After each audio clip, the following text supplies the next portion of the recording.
Let us begin. 12th Night. Orsino, the Duke of Illyria, was deeply in love with a beautiful countess named Olivia. Yet was all his love in vain, for she disdained his suit, and when her brother died, she sent back a messenger from the Duke, bidding him to tell his master that for 7 years she would not let the very air behold her face, but that like a nun she would walk veiled, and all this for the sake of a dead brother's love, which she would keep fresh and lasting in her sad remembrance. The Duke longed for someone to whom he could tell his sorrow, and repeat over and over again the story of his love. And chance brought him such a companion. For about this time a goodly ship was wrecked on the Illyrian coast, and among those who reached land in safety were the captain and a fair young maid named Viola. She was little grateful for being rescued from the perils of the sea, since she feared that her twin brother was drowned, Sebastian, as dear to her as the heart in her bosom, and so like her, that but for the difference in their manner of dress, one could hardly be told from the other. The captain, for her comfort, told her that he had seen her brother bind himself to a strong mast that lived upon the sea, and that thus there was hope that he might be saved. Viola now asked in whose country she was, and learning that the young Duke Orsino ruled there, and was as noble in his nature as in his name, she decided to disguise herself in male attire and seek for employment with him as a page. In this she succeeded, and now, from day to day, she had to listen to the story of Orsino's love. At first she sympathized very truly with him, but soon her sympathy grew to love. At last it occurred to Orsino that his hopeless love suit might prosper better if he sent this page to woo Olivia for him. Viola unwillingly went on this errand, but when she came to the house, Malvolio, Olivia's steward, a vain, officious man, sick, as his mistress told him, of self-love, forbade the messenger admittance. Viola, however, who was now called Cesario, refused to take any denial, and vowed to have speech with the countess. Olivia, hearing how her instructions were defied, and curious to see this daring youth, said, "We'll hear once more from Orsino's embassy."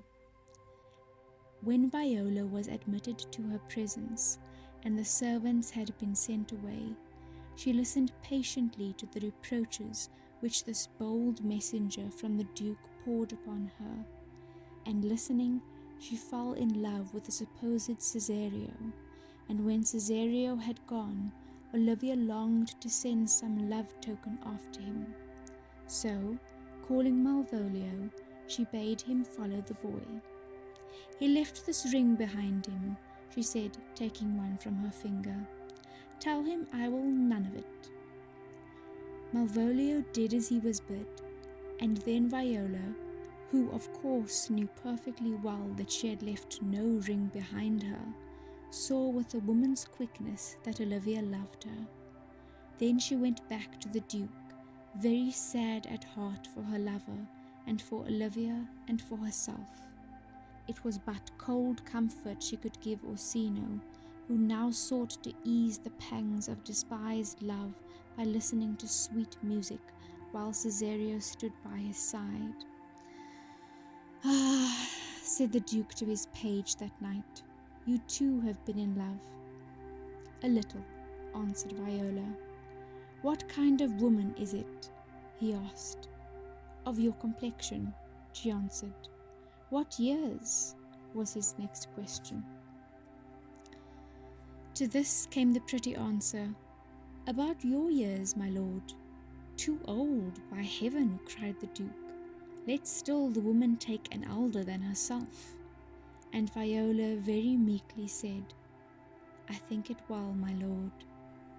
By and by, Orsino begged Cesario once more to visit Olivia and to plead his love suit, but, thinking to dissuade him, said, "What if some lady loved you as you love Olivia?" "Ah, that cannot be," said the Duke. "But I know," Viola went on, "what love woman may have for a man. My father had a daughter who loved a man as it might be," she added, blushing. "Perhaps were I a woman, I should love your lordship." "And what is her history?" he asked. "A blank, my lord," she answered. "She never told her love, but let concealment like a worm in the bud feed on her damask cheek. She pined in thought, and with a green and yellow melancholy she sat, like Patience on a monument, smiling at grief. Was not this love indeed?" "But died thy sister of her love, my boy?" the Duke asked. And Viola, who had all the time been telling her own love for him in this pretty fashion, said, "I am all the daughters my father has, and all the brothers. Sir, shall I go to the lady?" "To her in haste," said the Duke, at once forgetting all about the story, "and give her this jewel." So Viola went, and this time poor Olivia was unable to hide her love, and openly confessed it with such passionate truth that Viola left her hastily, saying, "Never more will I deplore my master's tears to you." But in vowing this, Viola did not know the tender pity she would feel for others' suffering. So when Olivia, in the violence of her love, sent a messenger praying Cesario to visit her once more, Cesario had no heart to refuse the request. But the favours which Olivia bestowed upon this mere page aroused the jealousy of Sir Andrew Agcheek, a foolish rejected lover of hers, who at this time was staying at her house with her merry old uncle Sir Toby. This same Sir Toby dearly loved a practical joke, and knowing Sir Andrew to be an arrant coward, he thought that if he could bring off a duel between him and Cesario, there would be rare sport indeed. So he induced Sir Andrew to send a challenge, which he himself took to Cesario. The poor page, in great terror, said, "I will return again to the house. I am no fighter." "Back you shall not to the house," said Sir Toby, "unless you fight me first." And as he looked a very fierce old gentleman, Viola thought it best to await Sir Andrew's coming, and when he at last made his appearance in a great fright, if the truth had been known, she tremblingly drew her sword, and Sir Andrew, in like fear, followed her example. Happily for them both, at this moment, some officers of the court came on the scene and stopped the intended duel. Viola gladly made off with what speed she might, while Sir Toby called after her, "A very paltry boy, and more a coward than a hare." Now, while these things were happening, Sebastian had escaped all the dangers of the deep, and had landed safely in Illyria, where he determined to make his way to the Duke's court. On his way thither, he passed Olivia's house, just as Viola had left it in such a hurry, and whom should he meet but Sir Andrew and Sir Toby. Sir Andrew, mistaking Sebastian for the cowardly Cesario, took his courage in both hands, and walking up to him, struck him, saying, "There's for you." "Why, there's for you, and there," said Sebastian, biting back a great deal harder, and again, till Sir Toby came to the rescue of his friend. Sebastian, however, tore himself free from Sir Toby's clutches, and drawing his sword, would have fought them both, but that Olivia herself, having heard of the quarrel, came running in, and with many reproaches sent Sir Toby and his friend away.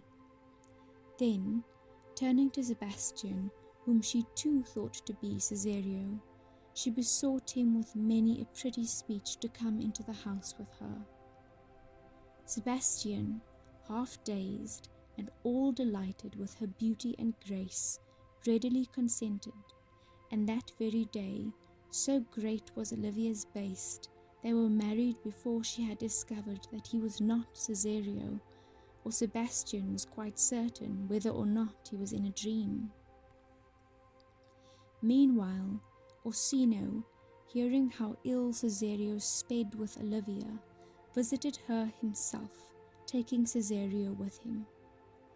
Olivia met them both before her door, and seeing, as she thought, her husband there, reproached him for leaving her, while to the Duke she said that his suit was as fat and wholesome to her as howling after music. "Still so cruel?" said Orsino. "Still so constant," she answered. Then, Orsino's anger growing to cruelty, he vowed to be revenged on her. He would kill Cesario, whom he knew she loved. "Come, boy," he said to the page. And Viola, following him as he moved away, said, "I, to do you rest, 1,000 deaths would die." A great fear took hold on Olivia, and she cried aloud, "Cesario, husband, stay!" "Her husband?" asked the Duke angrily. "No, my lord, not I," said Viola. "Call forth the Holy Father," cried Olivia. And so the priest who had married Sebastian and Olivia, coming in, declared Cesario to be the bridegroom. "O thou dissembling cub," the Duke exclaimed, "farewell, and take her, but go where thou and I henceforth may never meet." At this moment Sir Andrew came up with bleeding crown, complaining that Cesario had broken his head, and Sir Toby's as well. "I never hurt you," said Viola very positively. "You drew your sword on me, but I bespoke you fair, and hurt you not." Yet for all her protesting, no one there believed her, but all their thoughts were on a sudden changed to wonder when Sebastian came in. "I am very sorry, madam," he said to his wife. "I have hurt your kinsman. Pardon me, sweet, even for the vows we made each other so late ago." "One face, one voice, one habit, and 2 persons," cried the Duke, looking first at Viola and then at Sebastian.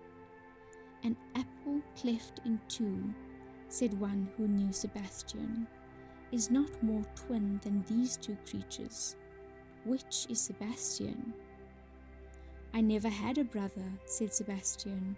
"I had a sister whom the blind waves and surges have devoured."